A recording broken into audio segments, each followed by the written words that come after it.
ಎಲ್ಲರಿಗೂ ನಮಸ್ಕಾರ. ವಿಶೇಷವಾದ ಗಣಪತಿ ಹಬ್ಬನ ಯಾವ ರೀತಿ ಆಚರಣೆ ಮಾಡೋದು, ಏನೆಲ್ಲ ವಸ್ತುಗಳನ್ನ ತಗೊಂಡೋಗ್ಬೇಕು ಅಂತ ಈ ವಿಡಿಯೋದಲ್ಲಿ ತೋರಿಸ್ತಾ ಇದ್ದೀನಿ.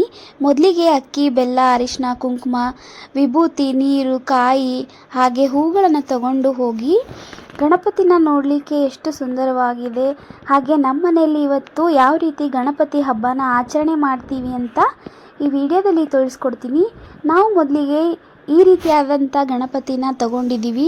ಅಂದರೆ ಚಂದ್ರನ ಮೇಲೆ ಕೂತಿರ್ತಕ್ಕಂಥ ಗಣಪತಿನ ಸೆಲೆಕ್ಟ್ ಮಾಡಿದ್ವಿ.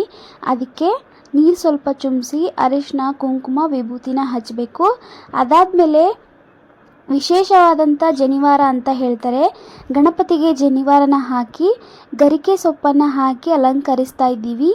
ಹಾಗೆ ಹೂವಿನ ಮಾಲೆ ಎಷ್ಟಾಗುತ್ತೋ ಅಷ್ಟು ಹೂವಿನ ಮಾಲೆ, ಅಂದರೆ ಎಕ್ಕೆ ಗಿಡದ ಹೂವಿನ ಮಾಲೆನ ಹಾಕಿದ್ರೆ ಒಳ್ಳೆಯದಂತಲೇ ಹೇಳ್ತಾರೆ.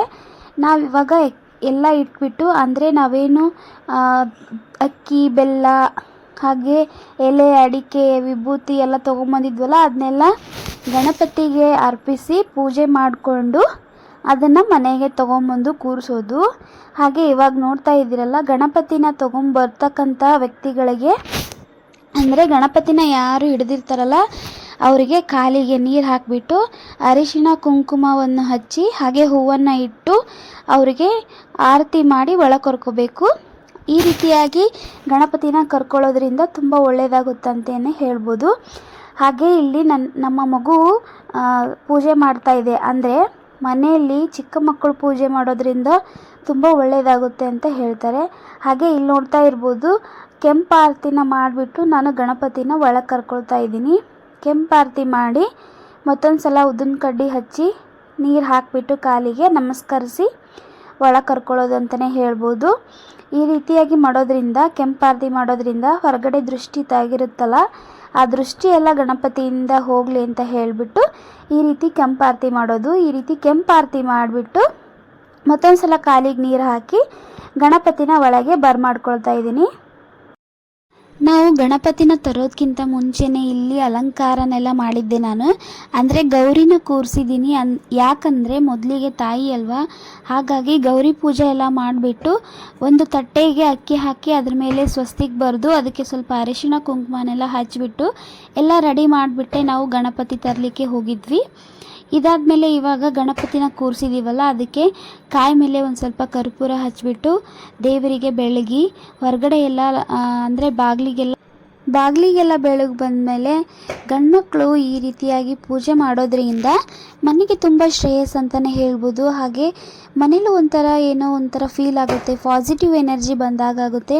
ಹಾಗಾಗಿ ವರ್ಷಕ್ಕೆ ಒಂದು ದಿನ ಆಗಲಿಲ್ಲ ಅಂದರೂ, ಅಂದರೆ ಪ್ರತಿಯೊಬ್ಬರು ಮಾಡಲಿಕ್ಕೆ ಆಗೋದೇ ಇಲ್ಲ, ಎಲ್ಲರೂ ಮನೇಲಿ ಅಷ್ಟೇ ತುಂಬ ಬ್ಯುಸಿಯಾಗಿರ್ತಾರೆ.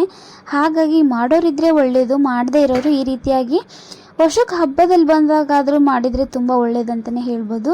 ಮನೆಯಲ್ಲಿ ಗಂಡು ಮಕ್ಕಳು ಈ ರೀತಿ ಹಬ್ಬ ಆಚರಣೆಯಲ್ಲಿ ಮುಂದೆ ನಿಂತು ಮಾಡೋದ್ರಿಂದ ಮನೆಗೂ ಏನೋ ಒಂಥರ ಖುಷಿಯಾಗುತ್ತೆ, ಹಾಗೆ ಎಲ್ಲರೂ ಕೂಡ ಖುಷಿಯಾಗಿರ್ಬೋದು ಅಂತ. ಇವಾಗ ನಾನು ದೇವರಿಗೂ ಉದ್ದಿನ ಕಡ್ಡಿ ಹಚ್ಚಿಬಿಟ್ಟು ಹಾಗೆ ಆರತಿ ಮಾಡಿ ಪ್ರಸಾದಕ್ಕೆ ಏನು ಮಾಡಿದ್ವಲ್ಲ ಅದನ್ನೆಲ್ಲ ನೈವೇದ್ಯ ಮಾಡಿಬಿಟ್ಟು ಮಾಡ್ತಾಯಿದ್ದೀನಿ. ದಂಪತಿಗಳು ಈ ರೀತಿಯಾಗಿ ಪೂಜೆ ಮಾಡೋದ್ರಿಂದ ಒಳ್ಳೆಯದಂತ.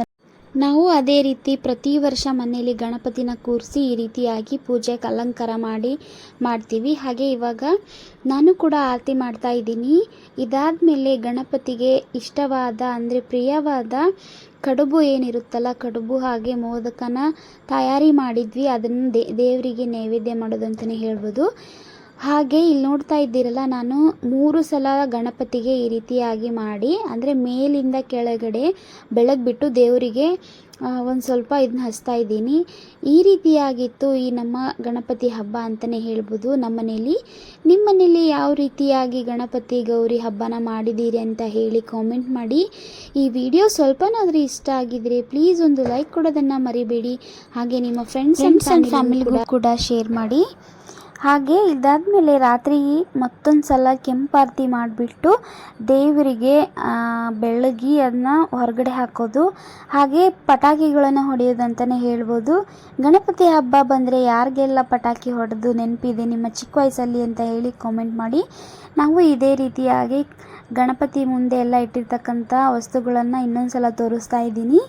ಇವಾಗ ಕಂಪ್ಲೀಟಾಗಿ ಈ ರೀತಿಯಾಗಿದೆ ನಮ್ಮನೆ ಗಣಪತಿ. ನಾವು ತುಂಬ ಸಿಂಪಲ್ಲಾಗಿ ಮಾಡೋದು, ಅಷ್ಟೊಂದೇನು ಗ್ರ್ಯಾಂಡಾಗಿ ಮಾಡೋಂಗಿಲ್ಲ. ಈ ರೀತಿಯಾಗಿ ಸಿಂಪಲ್ಲಾಗಿ ಅಚ್ಚುಕಟ್ಟಾಗಿ ಮಾಡ್ತೀವಿ.